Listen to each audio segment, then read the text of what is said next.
Welcome back, folks. This is the Corner House Chronicles, episode 98. I'm John. I'm Jason. We're going out of state tonight. Out of state on the 8s. I'm looking forward to that. I've already opened a can, and I'll tell you what, it's dangerously good. Is it? It is. Haven't done it yet. I could totally see myself taking all 6 of these beers down really easily. We'll get to that. Also, we got this really cool story that I found on Creepy Facts. We're going back there real quick. Turns out to be way bigger story than I thought it was. Yeah, me too. So that's pretty cool. I don't know. I'll let you decide which one you want to start with. It's Corner House Chronicles Day.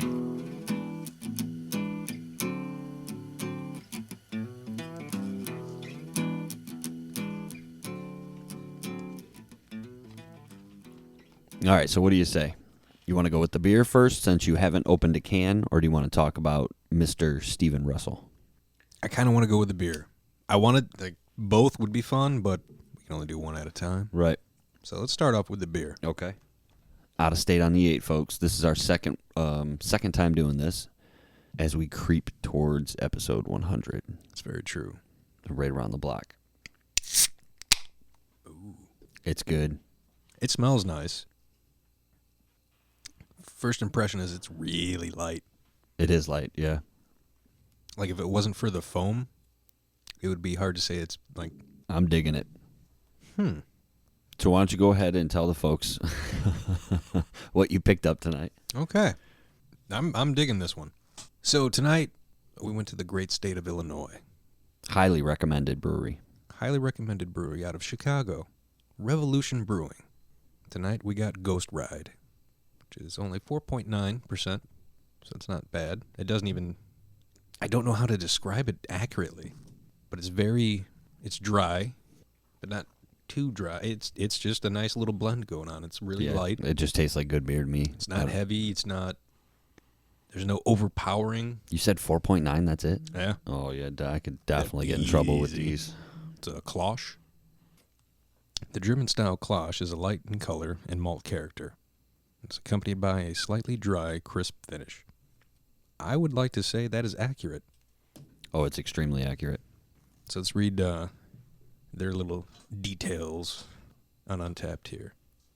A month-long lagering period keeps our dry, light-bodied Klosch smooth and lightly fruity.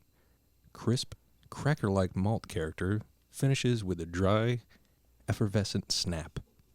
That's classy right there. Yeah. Somebody got paid for that. Somebody did. That was written with love. I think that's going to be a new thing on this show. Somebody got paid for that. Somebody got paid for that. Yeah. Hashtag it, folks. Hashtag it. Expect it on a T-shirt pretty soon. It's coming. Somebody got paid for that. Can you believe that? They wrote that and they were like, damn, Larry, score again. It wasn't Larry. Larry does not put up that quality work. That's probably more accurate. But yes, this is, in my opinion, a dangerously tasty beer. Although it's only 4.9, so it's not like you couldn't kill a 6-pack and, still function. Yeah. It's not, no 10% or... Yeah, it's not gonna knock you on the... Right. This won't be a final absolution night. I would like to say this. I see myself like kayaking or tubing down a river, just enjoying the view. I was going to say, I think I'd like to try it on draft. Ooh. So it would be kind of cool to be sitting in a bar or a pub over in Chicago there, dodging bullets and, having a nice ghost ride. Maybe... So you can take small sips of like it, a or bar you can burger take or big gulps, something. and it's all evenly the same. Yeah. More importantly, now the can has the fist on it, which I believe they put on all their product, right? That's like their logo. Well, it's not their logo, but it's definitely one of their... You know what I mean? It's their trademark thing that they use. But on the other side of the can is where we get into the shelf. I would like to point out of the different varieties they had at Top Shelf, I chose this one strictly because it had cooler art on the can. I'm going to say this is going to replace the Penguin bottle. I'm digging it. Now, here's a question, and I think we discussed it. Right, because it's an out-of-stater. Because it's an out-of-stater, how does this actually work? For the sake of the Lampies and this conversation, I think that we are far enough along in the year that this isn't going to creep up on first or second. You don't know that. No, I don't. Now, if some shenanigans take place with the app again and all that stuff, we can discuss it behind closed doors and come to a decision. I will say I agree it is better than the Penguins, but does it bastardize the shelf? I don't think so. No? Because it's our CHC best label. This is true, and we never denoted that it was specifically for... And, well, you know, for argument's sake, it was specifically for Michigan labels because that's all we did up until 10 episodes ago when we decided to do Out-of-State on the 8th. So I think for that purpose, this is like the... Oh, man, this is going to sound really bad. Breaking the glass ceiling. Ooh, look at that. This is now on the shelf. It's nowhere near running for first or second place. We can agree at least. Yeah, and I would say it could argue third or fourth. I don't know. That Goonies one's pretty tight. Dude. I agree, but I mean, the argument could be made. Yeah, okay. So we'll say third, right? Potentially. And there's still a few weeks left for it to get bumped down. So this is true. If it were in third, I think for now, just allowing it on the shelf. Going forward, like I said, we'll talk to Aaron. We'll figure something out. We'll make a ruling before we get to the Lampies. Maybe we'll just design a new category because I think... Or at least an honorable mention. Right. Yeah. We're going to get maybe two more 8s in before November. Maybe one. One for sure. Right. So who knows? That next one could be better than this. That's true. And then we could separate it. We'll still keep it around. Yeah. We'll figure it out. Yeah. Okay. I agree with that. But for now, welcome to the shelf and the race. Well, how about you describe this can so the listeners can understand our little argument here? We can post a picture of it. We'll definitely have a picture with our Funko on the social media there. But it's a skeleton riding a bicycle. Looks like a messenger style person, but again, a skeleton. He's got the little biker cap with the flipped up bill. Yep, rocking a backpack and a vest and some biker shorts, and it's cool. I dig it. The only thing, if I had to get particular, not being an artist, there's no spokes in the wheels of the bike. It's kind of weird. Throws me off a little bit. A little bit. But maybe he's just going so fast that you don't see the spokes. I would say it's a combination of that, and if they did put the spokes there, it would be too eye-drawing. You would look there first and then overlook the... Well, even if they did like 5 or 6 spokes, you know. Well, if they did 5 or 6, then he's sitting still. Well, he could be going fast. Yeah, but they would have to put... I don't know. It was a very smart design choice. Yeah. In my opinion. The green and gold with the black, too. I like it. It's sharp. Catches the eye. It does. And it tastes wonderful. Which I think is more important. It does. Now, what would you rate it? Oh, I gave it a 3.75 on the old Untapped. I didn't want to cross the 4, but it could be a 4. I gave it a 4. Did you? Okay. I did. I definitely thought about giving it a 4, and then I hesitated and hit the 3.75. And once I checked it in, I was like, I'm good with that. You know, that's a solid showing. I think the average was 3.63 or something on Untapped, so I felt good about my rating. And the fact that you gave it a 4 makes me feel better about it. I don't normally go real high on most beers that we do, but I would say out of the ones that we've had in the past year, this is easily in the top 3 of easiest drinking. Smooth. Oh. Definitely smooth. You know what else is smooth? What else is smooth? The way Mr. Steven Russell broke out of prison 4 times. 4 times. It's impressive. I said that 4 times. So I'm on Creepy Facts the other day, and I see this post come through, and it's Mr. Stephen J. Russell. And this guy, what he did was, just for this one particular story that I found, he pretended to have AIDS and gave himself the symptoms of AIDS so that he could be monitored, right, medically. Mm-hmm. Then he wrote a note or something to the effect of, to the prison system, looking for inmates that would be willing to volunteer for some kind of medical experimental treatment, right, for AIDS. Convenient enough, I believe. So convenient. So he gets released from the prison to go there, escapes from there, and then sends the prison system a death certificate from him for himself. Sorry, this patient didn't make it. Now, clearly it didn't work because he's in prison now. But that is fucking ballsy. So I screenshot it. I send it to you and Aaron. I'm like, dude, we got to talk about this. This is insane. I've never heard of this. You show up tonight, right before we hit record. I do a little search on the guy, find out that there was a movie made about him called I Love You, Philip Morris. This is true. It was produced in 2009. Jim Carrey and Ewan McGregor? Jim Carrey. Jim Carrey played him. Yeah, but wasn't Ewan McGregor also in the movie? Oh, I don't know. I didn't see the movie. Hold on, let me click real quick. Yeah, it was, and Ewan McGregor. Then it says in 2011, his crimes were featured on the television series I Almost Got Away With It in the episode Got a Boyfriend to Support. This dude broke out of prison 4 times.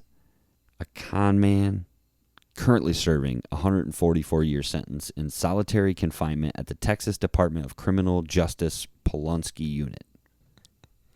Dude. So I'm on Wikipedia. And as much credit as you want to give Wikipedia, I can recite you some of his greatest hits, if you will. Okay.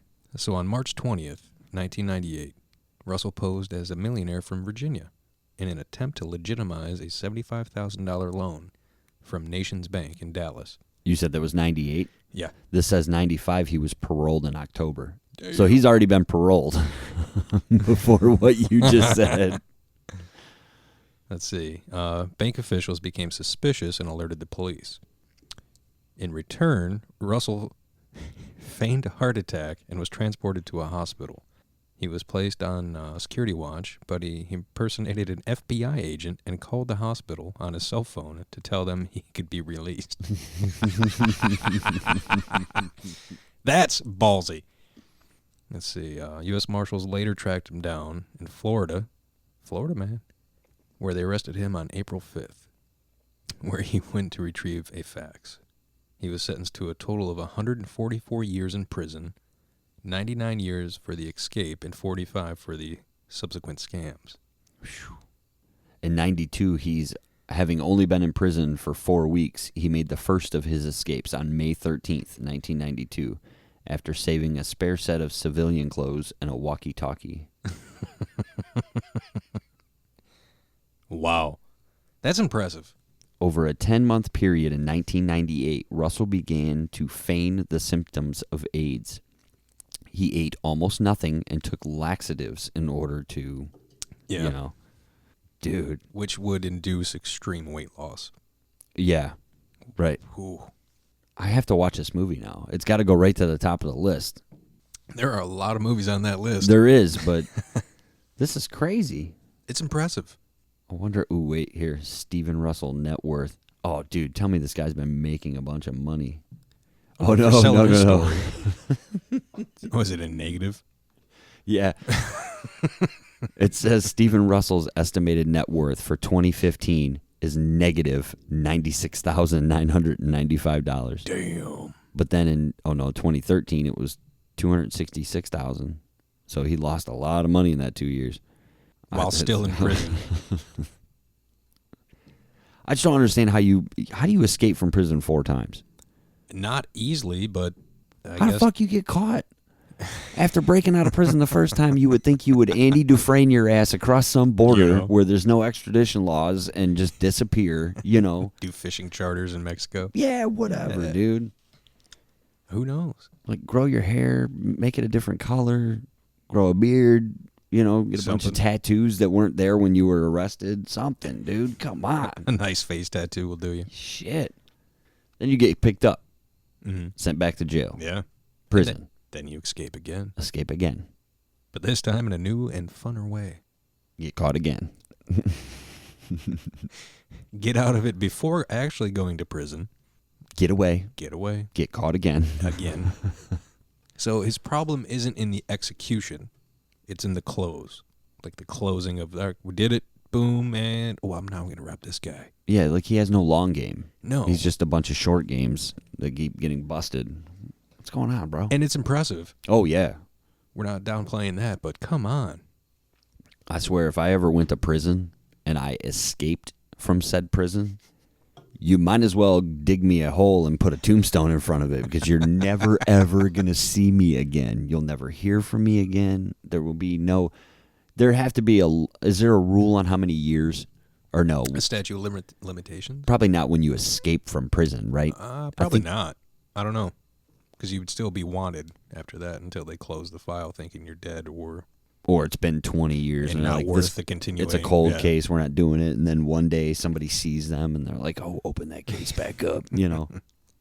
That would be my fear. That would be. Even after 20-some years of looking over my shoulder. That would be the hardest part for me. The stress that would cause. Then going out of your way and finding the people that can come up with the fake documents to get you out of the country. Mm-hmm. Yeah, it probably had to cost a pretty penny to get out of the country, too. So guaranteed that's not cheap. But still, like, go find a hole in the mountains somewhere and dig yourself into it. And what the hell are you doing? Applying for bank loans. He does not sound like the gentleman who does the standard 9 to 5. We should probably check when that story happened and when Shawshank came out. Imagine if he saw that movie in prison and was like, I can do that. Watch this. Let's see. What did it say what year the... Oh, I don't know. You read the applying for a loan part. That was in 98, but you said he was already paroled, so this wasn't his first rodeo. Right, so if maybe, I guess it just depends on when the movie came out. Shawshank came out in 96, I want to say. So imagine he gets paroled, picked up, breaks out, gets picked up again, breaks out of prison. So he's done escape twice. And then he sees Andy Dufresne and he walks in a bank at the end of the movie and he's like, 94 was Shawshank. I got this. I'm going to get a loan and get out of here. Dang. Yeah, I don't know. I seen that and I was like, this is crazy. And then, like I said, we start looking into it and like, oh, hell, they done made a movie out of this guy. Yeah. Shit. And it was Jim Carrey, probably, 29 or 2009. That was, had he gone crazy yet? Or was he just kind of starting to flirt with crazy? I mean, he's always been Jim Carrey, but I don't know if he's ever been like, I'm not really him. That's not the real one. That's hard to say when that actually took hold. That shit was hard to watch. Remember that? Oh, God, yeah. He's been off the deep end. For a minute. Well, that's weird to say, right?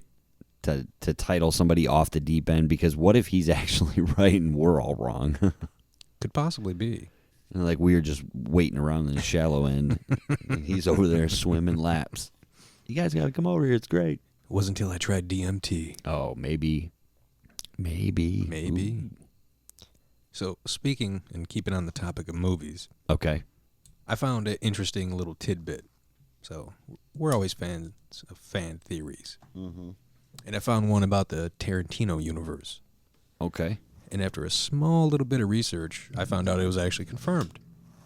By Tarantino? Yes. Okay. He confirmed it in an interview. But the idea was this. In the story he wrote, True Romance, he sold it off to make Reservoir Dogs. But technically it's still his. There's a character named Lee Donowitz, who is a Hollywood movie director. In True Romance? Yep. That's the guy that... coming home in body bags. They go visit him to try to sell the coke. Yeah. Okay. Clarence is all, I love all your movies. And, yeah. Well, in another Tarantino movie, Inglourious Bastards, there's a character named the Bear Jew, Donnie Donowitz. Okay. And his M.O. was set in World War II. And it's Brad Pitt and a small group are behind enemy lines, guerrilla style, just going out and killing Nazis. That's their job. The more they kill, the better off. And Donnie kills him in a very specific way, with a baseball bat. Okay. He just beats the shit out of these people. Like goes full Negan. Oh, just crushing skulls. Till there's nothing left. Okay. So people were wondering, I wonder if they're actually related in this Tarantino universe. Some people started making theories like, oh, it's probably Lee's grandpa or uncle or this. It could have been his dad. Tarantino confirmed that it's actually his dad. Yeah? Yeah. Which was quite interesting.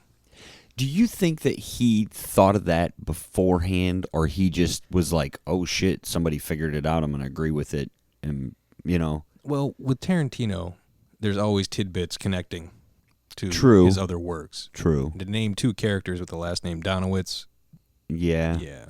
Okay. Like, and also in, is it Kill Bill 1 or 2 where they actually bury her alive? I think 1. Okay.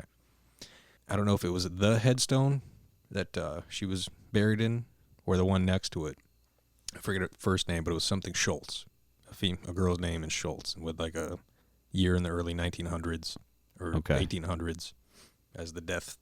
And then in Django Unchained, King Schultz talks about how his wife passed away and blah. And the theory is that's his wife. Okay. Grave in that movie. And those were at least 15 years apart, somewhere in that ballpark. Of all the writers in Hollywood that have written a ton of movies, who do you think is the best at doing that kind of thing, tying their universe together like that? I would say the top 2 in my mind that I know of. Aside from the comic book universe, like Marvel and DC, don't count those because that's obvious. The 2 that I would say is Tarantino and J.J. Abrams.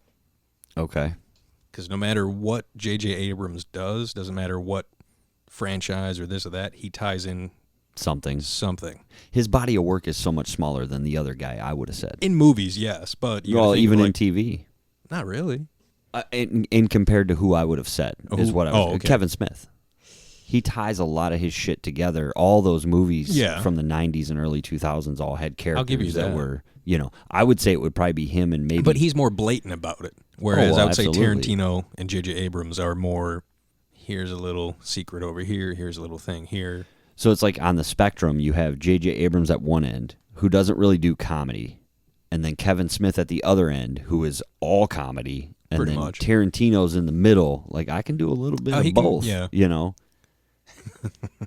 Yeah. Like, his hidden comedy in those movies are what really stands out to me, and the action, some of the, like, the fight scenes and the gunfights and shit. The best thing, the top 2 things I think Tarantino is amazing at is setting up realistic conversations between his characters to where you can be relatable. Yep. And the second is how he builds the scene. It's very specific, and it's carried out wonderfully. I would say probably the conversations. I don't know if Pulp Fiction or Reservoir Dogs is better, because there's some really relatable conversations in both of those movies. I remember, it's a long time ago, I forget who exactly it was, but they interviewed some prisoners that were cat burglars and did similar jobs like that. Mm-hmm. And they were like, how accurate is that? They're like, oh, that's spot on. We're not talking about like some in-depth, like, oh, yeah, you get the code. No, we're talking about random shit. Like last Tuesday, I got a taco, and this chick beat the fuck out of this other chick 2 shops down. I sat and watched it the whole time. He's like, we're just people. We just have a different skill set. We just break the law. Yeah. Well, that's like Kurt Sutter. Before he did Sons, he went and like lived with some Hell's Angels for, months or whatever it was. He like dove in, and he knew other people obviously that had been in that lifestyle, but he got really into it. If you want to accurately portray it, you kind of have to, or have a better sense of how to portray it. Right. And what you're allowed to portray. Yeah. And what you shouldn't in certain situations. Although the way Tarantino does it, it's not. He does it his way. Yeah. Yeah.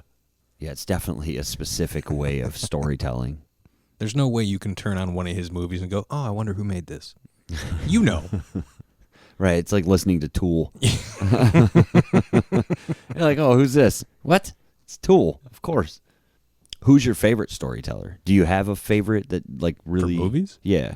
Ooh. Somebody that writes so much better than everybody else that you just know it's going to be a hit. Like, obviously, you're not picking Sly Stallone, The last Rambo. I finally saw the trailer for that. How'd you feel about that? It's painful, dude. He should have stopped at Rambo 2. It's awfully familiar to fucking, the last 3 Rambos. No, the one with the Desert Storm was going on. Mm-hmm. It's just like, Rambo 3. Man, it's rough. I do like Abrams, just because I was a fan of Lost. Yeah. He sets up a very detailed, in-depth. I thought Cloverfield was kind of cool, the way it was it was all right. Done. Yeah, it was definitely different. Not for those who have motion sickness problems, for sure. That first-person shit. That handy cam stuff is not... that's a rough one. It's like the Blair Witch. Oh. Tough to watch. I heard they're making that a TV series, or Netflix is. Really? I have not heard that. I think it was Netflix. Netflix is bringing a lot to the table these days. They have to. They're losing quite a bit. Yeah. But they just announced a new show. I think they're still paying Dave Chappelle for his first comedy special. He just put out his third one. I think they had a contract for like 6 or some ridiculous number like that. I don't know. Him and Joe Rogan are going to do a show. Yeah, it's in Utah or some shit. Well, they've been touring lightly, but they're going to do like a special. Yeah, a special. Yeah. That will probably sell more than any special. So, all right, check this out. So, one of the newer Netflix projects is called Living with Yourself. Okay. So, it's about this guy who, I don't know, well, let me make sure. I don't know if he clones himself or a clone is made of himself. And then the clone goes out, steals his job, steals his wife, steals his every aspect about his life, and just pushes him out of it. Wasn't Schwarzenegger in a movie like this? The Eraser? I think so. I don't know. The Eraser or End of Days or something? End of Days was the wasn't double. End of Days, yeah, no. Might have been the Eraser. I've never seen the Eraser, but I'm pretty sure that was the exact plot line. Could have been. But this one's going to be better and different. Want to know why? Because it's Netflix? Why? And the main character. Okay, hold on. All right. Who would you want in this situation? Oh, Keanu Reeves. Well, that wouldn't be bad, but it's a comedy also. Oh. It's a dark comedy. Okay. I'd probably pick that dude from Shaun of the Dead. Simon Pegg. Yeah. That could be pretty solid. Unfortunately, that's not who Netflix picked. Who'd they pick? Paul Rudd. That's going to be funny. You know it's going to be a winner. Yeah. You can't go wrong with Paul Rudd. That guy's like 18 years old. He hasn't aged in fucking 30 years. Dude, I saw Clueless was on the other day, and I was watching it, and I'm like, he looks the fucking same. Pretty much, yeah. Holy shit. Just like Keanu Reeves. Just the hairline's a little bit back. Yeah, I don't know. Keanu, he looks older version of himself. Like, Paul Rudd looks the fucking same. Holy shit. Paul Rudd's going to play. That's not bad. He's a good actor. Oh, yeah. He's good at that dark humor, too. That's right up his alley. Like that delivery with no facial expression type humor. I like that. Like his character in Role Models. I love that movie. I love that shit, man. That's funny. Did you watch Dave Chappelle's new special? I did. Yeah. What'd you think? It was all right. Wasn't his best, but it was solid. Was it as controversial as everybody's making it out to be? People are making it further than what it really is. I just saw the one part where he looks right at the camera. He's like, remember, motherfucker, you clicked on my face. Before you go get all bent out of shape or something. The first, 2 minutes, he's like, guess who I am? I'm not great at impressions, but guess who I am? And says all this shit. And they're like, oh, it's this, it's that, it's Trump, it's that. He goes, no, it's you, motherfucker. All of you. You are the worst people to work for. You are the reason. It's just like, damn. I watched a video of on Dave Chappelle the other day, and it was like his best moments on late night TV. Man, he used to say some shit. And he still does. He still does. You don't see him on late night. Well, I don't watch late night TV, but if I caught a clip of it, scrolling through the interweb. One of his things in that special, he was like, one day, he was like, I just got home, or he was just about to get home off a tour. He's like, I was feeling good that day, so I wore this $13,000 suit. He's like, yeah, life's been good to me so far. He's like, I don't wear that shit often, but it's nice to just be like, this suit cost $13,000. Like, hey, I'm doing okay. It's like I walk in the house, everyone was already eating dinner. One of my kids got up and started running to me. He was like, Dad. But I seen chicken grease all over his face, and I stiff-armed him. I was like, nope. $13,000, buddy. Woo, we ain't getting that chicken grease all over here. And he's like, my son looked at me like I was just some sort of asshole and went, Dad, we're eating duck. He's like, I almost broke down and cried. I was like, I never thought I'd be the type of guy to have kids and could afford to eat duck and look disgusted that I thought they were eating chicken. He's like, man, that hit me hard. Man, $13,000 for a suit. Holy shit. Ooh, if you got the money, why not? I barely paid more than that for the car we drive. barely, just barely. Yeah, but you didn't have like a monstrous sitcom variety show. No. Multiple movies. Yeah. He said something about the difference between $10 million and $50 million. It's 40 fucking million dollars. Get him, Dave. More power to him. He's got to be like one of the best ever stand-ups, in my opinion. He has to be. They say, when they say they, like a lot of comedians that I've listened to talk about him. Yeah. Like he's relentless. Spends a lot of the time in the evenings going to other comedy clubs, watching other people, seeing who's coming up. Yeah. How he needed to change his stuff to react to the audience. And then he'll just randomly walk on stage, be like, hey, at the end of the night, it's cool if I go on? And everyone's like, oh, yeah, please. Right, it's Dave Chappelle. Yeah. You going to say no? Nobody's going to leave. He'll be stupid, too. And then he'll do like 2 hours. 2 hours. He's like, Joe Rogan said. Unscheduled. Like, yeah. Just out of nowhere. No book, no nothing. He'll just shoot for 2 hours just to see what works. The next night, he'll do it again at a different place. He's like, he's constantly working. That's what you got to do. It's crazy. Like, for him, that's work. But for me and you, that's just, like, could you imagine? No, fuck no. You know? Like, being an artist, right? Let's say there was, like, someplace like that, like a comedy club for artists. And you go up and you're like, hey, you mind if I paint something? And then you just take 2 hours to take your time and paint whatever you want. And these people are all just sitting around watching you, waiting to see what you do. That would be creepy as shit. Right, but to you it would be work. Yeah. But when you think about it, the way he's doing it and who we are, we're like, that's not work. You just get to go hang out in a comedy club and get up on stage. Especially since he's already Dave good Chappelle. at it. Yeah. Right. Anything. I mean, you can apply it to anything, like True. Sports athletes, you know, like a basketball player in the off season goes to just a local gym and gets in a pickup game of basketball to work on some new moves for the next season. Yeah. And everybody else is like, holy shit, he's playing a pickup game with us right now in this moment, but he's working in his head. That's crazy to me. It's that small difference between human beings. That's such a major thing when you boil it down. Not to get too deep here, but... Yeah, but we're changing the perspective. And right. Dave Chappelle. Cheers, sir. Let's see what else we got in the news lately. What do you say we go back to creepy facts? Can't really go wrong with it. No, I mean, it doesn't disappoint. They did hand out 450 new top fan badges. I still don't understand it. Oh, me neither. Sometimes they're not creepy. I don't know. Like, maybe it's just because they have the page that they share the picture, you know, but it like some of them don't come off as creepy to me. There's another page called Effed Up Facts that I follow. Mm-hmm. Some of them aren't as good as the ones that you brought up so far, but they've had some interesting ones. I don't know what country this was from, but an Uber driver asked his passenger to drive while on a 300-mile route so he could take a nap. When he awoke, he found that they were being chased by the police. How would you feel about that? I'd probably not be happy. How would you sleep through a police chase? You had to be pretty tired, I guess. That's impressive, I'm not going to lie. It doesn't say what they were being chased for, but... Yeah, what kind of police chase was it? Was it like an O.J. Simpson chase where it was just creeping down the freeway for the cameras to get you? Unfortunately, it does not give that much through the hills of the fucking countryside.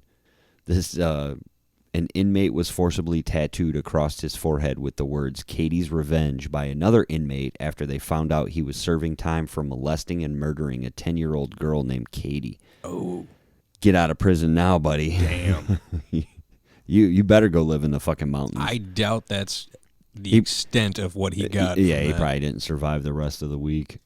This one kind of relates to what you were talking about with the Inglourious Basterds movie. Okay. The Nazis were such a devastating military force that they were considered to have superhuman stamina and strength and a willingness to kill without hesitation. The key to this was a drug so powerful it allowed soldiers to go without food or sleep. Meth? I was going to say cocaine, but okay. Yeah. Damn. This one's pretty cool, too. It says, I need a set of these, and I'm hosting a tea party, and it's a teacup, and at the bottom of it, it says, "You've been poisoned." Oh, that would be hilarious. Dude, have you ever seen the prank that people are doing on the internet where they put laxatives in like half the things in the refrigerator? And then they write a note, right? And they're like, take your pick. You might get a free pass, and you might get screwed pretty good. That I would not want to play that game. Or the brownies, where they'll make a batch of brownies and only half of them are laced with marijuana, you know? It's like, eat a brownie and see what you get. I would never play that game. No. Not intentionally, at no. least. I'd be very pissed if I found out I was playing that game.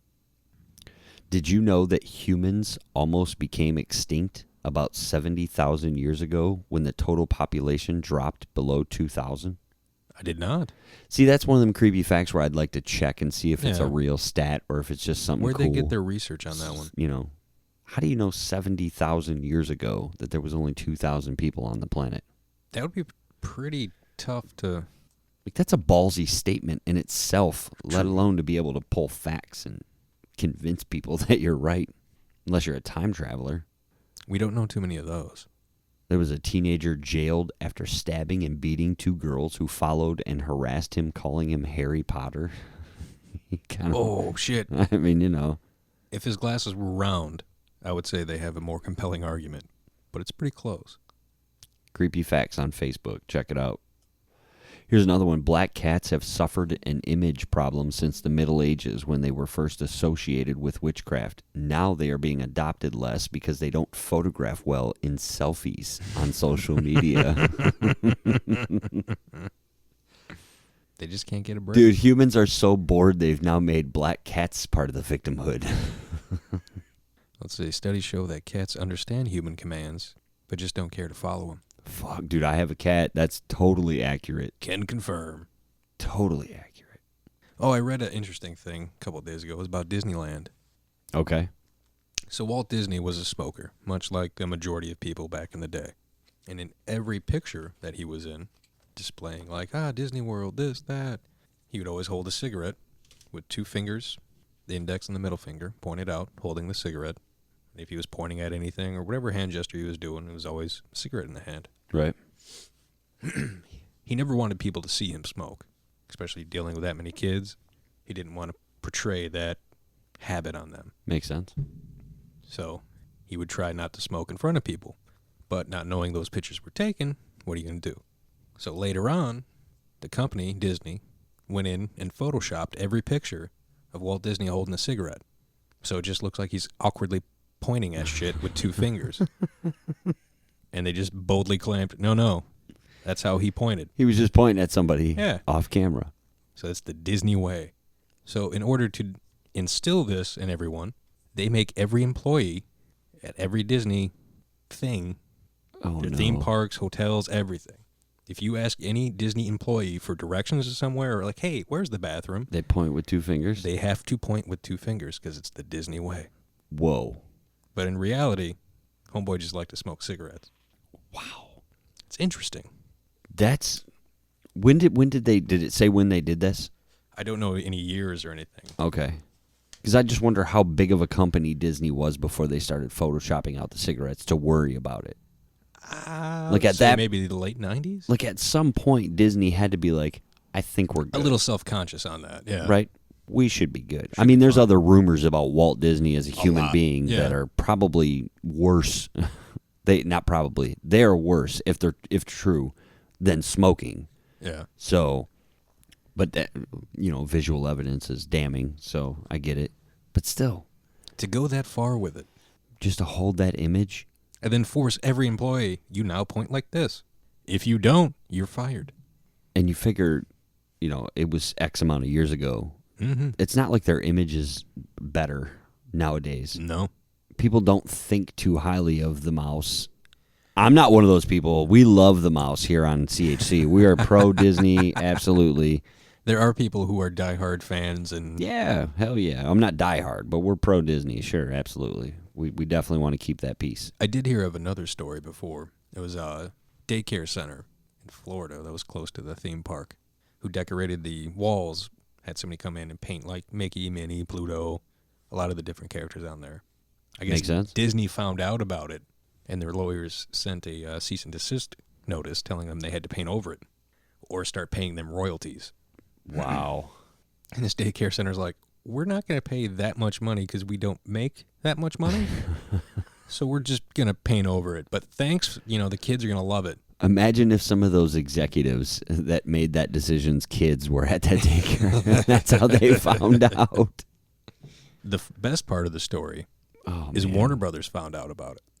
And they contacted that daycare and said, you can paint any Looney Tune character you want.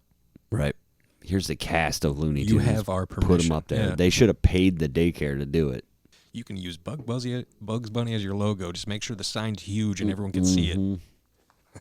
Wow. See, that to me, that's kind of a problem. Being that protective? Yeah. I mean, you kind of have to be at that size. No. For a daycare, you know what I mean? Like, let's say me and you, our company made it to that status. Not even that status, bro. Let's just say we were each pulling in enough money that was our job, okay? And we found out some elementary school put our characters for whatever we had made up in their hallways. I would not be sad about that. No. Now, if you were to, just pick a number, quadruple our income to where it was more than a job. Now we're not Disney, but we're making a legitimate way more business money than we need. Doing fine. And then you found out an elementary school was painting our cartoons on the walls.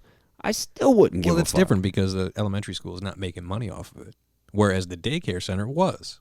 So in a legal sense, I kind of get it, but little overboard on Disney's part. Well, okay, the daycare was making money because the people were paying. Oh, yeah, okay. That's, Again. It's a little different, but, I mean, no matter how big or small the infraction, that company has to protect their assets. I get it. Like, they went to a point where a diehard fan got a whole back piece of... They made him cover a tattoo? Is that what you're about to tell me? They were going to sue him. Oh, my goodness. Dude, I'm in trouble. I got all kinds of copyrighted shit tattooed on me. They didn't sue him, though? No. Okay, good. No. Because that would probably be, too much for me. I might have to... They were like, well, what do you want? Like, when he dies, do you want the skin? Like, what? How do you handle that in court? I mean, I'm at the point in life where I'll, get a logo for a company tattooed on me for an X amount of dollars. Shit. Or just because they inspire you so much. Oh, yeah, that's totally different. I got Marty's logo because of what inspired me, absolutely. But, like a certain pizzeria that we worked for, I remember asking the owner one time, hey, talk to your corporate people and find out how much they'll pay me to get the logo tattooed on my arm. And he right away jumped right on it. Nope, they won't do it. How do you know? Okay, well, I tried. I don't know if I would do that. I would, fuck it. Well, I'm not 19, Yeah, that's true. I'm not an Instagram celebrity or anything like that, so I don't. Not yet. My image isn't really that, but although it could lead to something like that, right? If you were that person that got, you would definitely possibly get 5 to 10 minutes of fame. Shit, they might make a meme out of you. That's cool. That 5 minutes has got to be worth something. Trying to think what company's logo would I be okay with? What company would you want? Want? Yeah. Or be okay with? Want. Okay. Because I'd be okay with pretty much anything. Except, some really gnarly shit. I don't, if it's obscene or anything like that, I don't want to play that game. But what company would I want? Yeah. I'm a fan of Texas Roadhouse. That'd be kind of cool. Okay. If they paid me to get a tattoo of their logo. Shout out to Texas Roadhouse. I do enjoy rolling my own cigarettes, so if Zigzag was ever listening, I would definitely get a logo tattoo of their the little wizard-looking guy on there. The little wizard guy? Is that what it is? Well, no, I don't know what he is, but that's what he looks like to me. Okay. Interesting. I have a Pabst Blue Ribbon tattoo, so if they're ever listening... Want to make it official? I mean, I've already done the work, so... Can't take that one back, folks. I'm sorry. No, that's there for good. I've seen quite a few lately is people getting Joe Rogan tattoos, and he'll repost them on Instagram or Facebook, And I just wonder how weird that would be to be the person who your face was tattooed on. Like, I have Hank Williams Jr. on my leg. Yeah. It was more just to get a portrait because I was helping Steve out because he wanted to do a portrait, right? Yeah. And when you look at it, I mean, it could be one of 3 people if you didn't know it was Hank Williams. So no big deal. You could figure it out, but if I ever met Hank Williams, I'm like, look, dude, I got your face tattooed on my leg. You probably aren't the first one. No, probably not. Like when I got Ernie Hudson's, he signed my arm, and I was like, oh, I'm gonna get it tattooed. Blew his mind. Then he told me a story about he was getting his wife's car fixed, and the mechanic he had asked him, was like, hey, my friend's a really big fan. Would it be cool if he was over when you came to pick up the car? Ernie Hudson is a classy guy. Right. Throwing that out there. And he's like, yeah, dude, no problem. Mm-hmm. He ran, like when I was talking to him, he's like, oh, I got to show you. He ran back behind the table, got his phone, came back and showed me the picture. And he's like, the guy had my face tattooed on his calf. He was like, it still blew his mind. And that was like a couple years ago, and he still had the picture. He was like, who does that? It's like, wow. He was like, I was like, that's flattering, but really, me? Right. You want my face tattooed on you for the rest of your life? You think it's like 60-40 flattering creepy? Or there has to be an 30? element of creepy to it. Right. I don't even doubt that when I asked him for his autograph on my arm. But to me, like, the movie Ghostbusters was a big deal to me. It still is. Right. But to him, it was just another day. You know, it was a job. Would you ever get a portrait tattoo? Yeah. Is there anybody in mind that you would get? There'd probably be a few people. Yeah. I mean, you can't go wrong with a Bill Murray. I was just going to say, what if you got the 4 Ghostbusters? Oh, yeah. Like as part of your I'd be your okay sleeve, with that, yeah. It was never something that I wanted to do. No. It was just something that, you know, the situation Hey, would you be down for this? itself, Yeah, why right? not? Absolutely. People to this day still ask me why I didn't get my kid as the portrait. And I always tell them the same thing, because if he would have screwed up a picture of my kid, I would have been pissed. Exactly. If you screw up a picture of Hank Williams Jr., it looks like Waylon Jennings or Merle Haggard. Or, I mean, insert... You can name somebody else. There's 5 or 6 outlaw cowboys from country music that you could be like, that looks like that guy if you don't But if they're like, who's that ugly kid on your arm? You're like, well... I know, right? The thing about that one is... I've seen my share of terrible pictures of portrait tattoos. Oh, God, yeah. On the internet. They're out there. And I did not want to be one of those people with my kid, you know? Yeah, so it was exactly. like, I could have got your portrait on my leg, and if he would have messed that one up, I'd be like, well whatever. All right. Yeah. I'll survive. No big deal. But your kid, that's a different story. Yeah. Now, that being said, all these years later, because of who I've become, and I have 2 kids and, you know, just life. Yeah. If I were to get a portrait of one of my kids now, I might tell him to mess it up on purpose. On purpose? Just so it's a conversation piece. No, it's meant to look like that, I promise. Right. It was in a dream I had.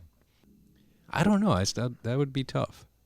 To purposely get a shitty tattoo of your kid. When you word it like that, it sounds horrible. Well, it does, yeah. I know. That's pretty ballsy, though. That's like dedication right there. Dude, tattoos and me are like, they're either funny or they mark a moment. So I don't take them quite as serious as a lot of people do. Oh, yeah. And, you know, I probably should, but whatever. And there are some people that take it way less serious than you do. Absolutely. Absolutely. Like Steve-O, for example. Steve-O God. didn't care about his tattoos at all. Some of them are pretty messed up. Pretty rough. But that story, you know. Oh, yeah. The to story. him, that was the most important part. And maybe realizing that years and years into the future, he might lose his memory. So if he looks at that tattoo, what the fuck is that? It might trigger a memory. That would be funny as shit.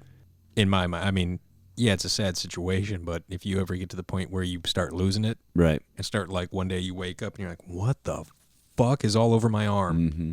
What is on my back? They made a movie about that, sir. They called did. Memento. Great fucking movie. What was that other movie he did that had Jared Leto in it, where they were druggies? One of the Wayans brothers, and I think Jennifer Connelly, I think, was the female lead. It was the 3 of them. Oh, my goodness. It's some ridiculous name, too. But it was the same guy who did Memento and that movie Pi. Remember Pi came with Memento? It was like a black and white. I think it was like a half-hour, 20-minute movie. Well, Memento is the guy who did Batman Begins in that. Nolan, Christopher Nolan. Yeah. It's either him or it was the director of Memento did this movie with Jared Leto in it. Well, Nolan was the director of Memento. Or was he the writer and director? I don't know if he was the writer and director. Maybe it was the same writer. Because I don't think it was Nolan, but it could have been. Well, 1 second. Continue, though. I can't remember the damn name of this movie. I know the wife would know it as soon as I brought up Jared Leto. She'd be like, oh, that movie. Oh, this, yeah, absolutely. It was a great role. Him, Marlon Wayans, Jennifer Connelly. The guy that plays Shooter McGavin was like a TV personality in the movie. They kept stealing the mother's TV and pawning it, and then. Do you know what year it was from? Oh man, 99, 2000, somewhere back in the turn. Let's see. He's 98. He had The Following, Doodlebug, Larceny, Tarantula. Who is this? Jared Leto? No, Nolan. Oh. It'd probably be easier if I looked up Jared Leto. I would think probably him or Jennifer Connelly might be easier to find. Oh, as soon as you say it, it's going to bug the shit out of me. You said around 99? Yeah. Probably wasn't The Thin Red Line. No. Oh. Girl Interrupted? No. Black and White? No. Urban Legend? I don't know that I know he was in Urban Legend. I don't think I ever saw that movie. I don't think I did either. We should start a new segment where we go back and watch one terrible The late Last 80s, of the High Kings? No. But late 80s, early 90s movie that we never seen before. You know, some just terrible C actors and... I don't know. This is, let's see, he's been in, as an actor, 56 movies or things. Highway? No. Requiem for a Dream. Oh, there you go. Yep. Never seen it. 2000. Yep. He did American Psycho and then Requiem for a Dream. It was directed by Darren Aronofsky. And Darren Aronofsky was also responsible for the movie. Okay, no. Oh, so I was wrong. Okay. It was Pi came with Requiem for a Dream, not Memento. Memento was a standalone movie, not even related. Do you remember The Wrestler? Yeah. Mickey Rourke? Yeah. And then Black Swan? Yes. These were all... Same dude? The same dude that did Requiem. Oh, okay. I just had it mixed up a little bit. Let's see. Did Pie, Requiem for a Dream, Mother, The Fountain, Serendipity, White Boy Rick. That wasn't that bad. I haven't seen that yet. I do want to see that. That was all right. It's always nicer when it's like somewhere close to home. Yeah, especially like that kind of story. Yeah. I can't believe that guy's still in prison. That's fucked up. Well, he's serving now what he did in prison. Yeah. Like he was he also did The Fighter too. The Fighter, The Wrestler. The Fighter was what? Christian Bale and Wahlberg? Yeah. Yeah. That was actually a good movie. He's got some good movies under his belt. What do you think would be more fun in Hollywood, writer or director? More fun? Yeah. Writer. Director seems like a shitload of work. But sometimes the director will change the story all the time, yeah. to fit. So then they have to go to the writer and say we need to rewrite. True. Then it's not. But it's not always fun. the same writer that does the rewrite. Like if I wonder how much you get paid for that. That's a good question. Because somebody gets paid for that. Oh yeah. Oh yeah, somebody gets paid for that. To be a rewriter. Sure. It was like $5,000 a page, $5,000 a day. Shit, if it was that much, sign me up. Well, obviously. Yeah. That's why I'm saying we need to write something. At it, no. Well, no, you just got to write one something to get in the business. And then they take a chance on you for that number two. It's like being in a band, right? They sign you for that first album. It's a hit. They don't know what the second album's going to be. True, but they're paying you to do it. At least 2 to 3. Right. Off the get. So if you were a writer and you wrote one cool piece and somebody got wind of it and they turned it into a movie or a Netflix series or something like that, and then they came to you and they were like, hey, you got anything else in the chamber? True, but I think that'd be more pressure if you didn't and had to come up with something. I don't know. Right, but we're talking about money that gives you the opportunity to wake up in the morning and that's all just you do. Write all day long. Yeah. Oh, God, that'd be great. Wouldn't that be that would be a killer job, man. If anybody's listening. You need a rewriter. All right, if you got hired to write something, would you want to write a episode of a television series or movie? I don't think it would matter to me that aspect as long as it was a comedy Okay. I think I'd rather write a comedy than anything. And making people laugh is one of the hardest things to do. That is true. To scare somebody is not really that difficult, depending on what kind of scares you're looking for. Jump scares. Yeah. But just like the comedy, it's all about the timing and the build-up. True. Well, it don't have to be, though. It really doesn't have to be. There are a lot of comedies out there where the timing is bad, and that's what's funny. So, true. Yeah, but if you write it like that. I think that would be tougher unless you really tried and it just worked out that way. People are like, oh, that's genius. And you're like, it wasn't supposed to be like that. Okay. Yeah, no, I did it on purpose, yeah. Thank you. Thank you very much. Glad you liked it. Keep an eye out, man. I'm here for a while. Well, that's kind of the way I feel about, like, Napoleon Dynamite. That's one of those movies to me where it's like, it's funny as hell to me. Because it's so just... It's dumb. Did you see the picture of Aaron Rodgers? Yeah. All cowboyed out? Yep. Did you see they did, there was like 5 or 6 Packers dressed up as Happy Gilmore characters? I did not. That's funny. Aaron Rodgers is dressed as Ben Stiller's character, the guy that runs the retirement home. All right, that's pretty cool then. At least they're having fun with it, and he wasn't trying to be serious. They ain't going to win no damn football games this year, so they might as well have some fun with something. I don't know. I think they'll win a few. I think I picked them at 4-11. Yeah, I can go with that. Maybe 5-12. Or 5-11. Who's your early season pick for the Super Bowl? Tom Brady. You can't really go wrong with Tom Brady. Super Bowl is way too far in the future. I could definitely pick like maybe who I think is going to win divisions, but once you get to playoffs, that's a totally different beast. And it's definitely tough too, because you never know how the season's going to go. Right. I seen the Free Press put out a fucking, I don't know if it was Facebook or what social media they put it out, but the year they went 0-16, they went 4-0 preseason. They did. This year, 0-4 preseason. They're like, huh? It's like, oh, really? You really think they're just going to go and just sweep the whole fucking board? No. Not that good. It's more likely they go 0-16 again. No. I'm giving the Lions 10 wins this year. That's bold. I've talked about those bets that you've made, and that is bold. And actually, on another show I went through all the games. Before any games had been played, I went through week by week. Picked them apart? And I just picked the winners, right? All right. And then I tallied them all up. And when I tallied them up, I had the Lions 12-4. Holy shit. Did it then hit you like, yeah, I'm really fucking wrong on this? Well, but again, that's all before anything happens. Injuries take place week 1, and it throws everything off. So I'm not going to bet on those predictions. But when I went through and added them up, I was like, oh, shit, 12-4, that's probably not accurate at all. I'll save you the suspense. It's not accurate. But I did pick them at 10-6 before this. Before I did any of this, I said they're gonna win 10 games. They're gonna host a playoff game. I think. Nah. Nope. Maybe be a wild card, but I don't No. know. I think they're gonna win the division. I do. I don't. I'm Matt Stafford's biggest cheerleader this year. Matt Stafford, and I don't know why. Is overpaid. Oh well, yeah, by a lot. Absolutely. But maybe this year he earns it finally. Or maybe I'm batshit crazy. One of two things are going to happen. We'll find out. What do you say we call it tonight? It's a good time for that. Yep. This has been a fun conversation. We covered a lot of ground. We did. Yeah. We bounced around a bit. We want to give a shout-out to Revolution Brewing out of Chicago. We finally got some of your product here on the show. And we like it. You made a good choice. Because I'm sure there was other ones you could have picked that probably wouldn't have been this tasty. I don't know. They could have been. They could have been. We don't know. We'll have to give it a shot there on 108, maybe. Dip back into Revolution just because of what what we got this time. See if they keep up this quality. Shout out for Ghost Ride. Welcome to the shelf. Good luck. We wish you nothing but the best. Right.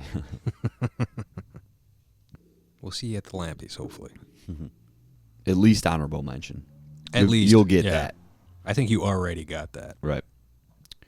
Stay tuned for episode 100. Oh, it's just around the corner, folks. Less than 2 weeks away. Still have no clue what's going to happen. We do not. But I think that makes it better. I like to think so, too. I will say this. I'm thinking about cutting the hair that night. Now, I'm not going to be that guy, but you've said this I know. On multiple occasions. I'm totally done with it. The only thing keeping the hair right now is the thought of being Sideshow Bob for Halloween. That isn't bad. That's not a bad reason. I know.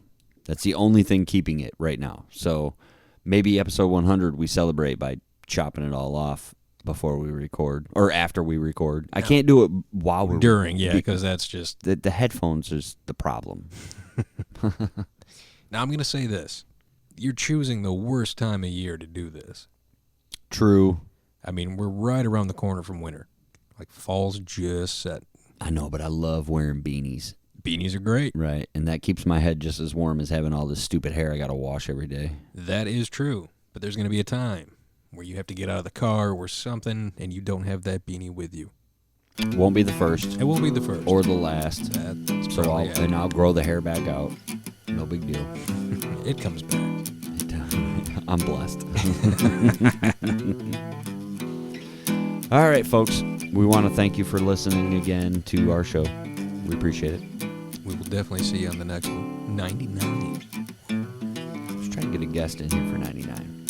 I'm okay with that. All right, cool. We'll send out an APB for anybody willing to come over. But until then, we'll say thank you very much. Have a good night. You know somebody got paid for that. Still here, folks. Now check this out. Thornville is a narrative-driven actual play podcast following 3 monster hunters as they fight to keep a small town in Florida safe from the creatures that threaten it.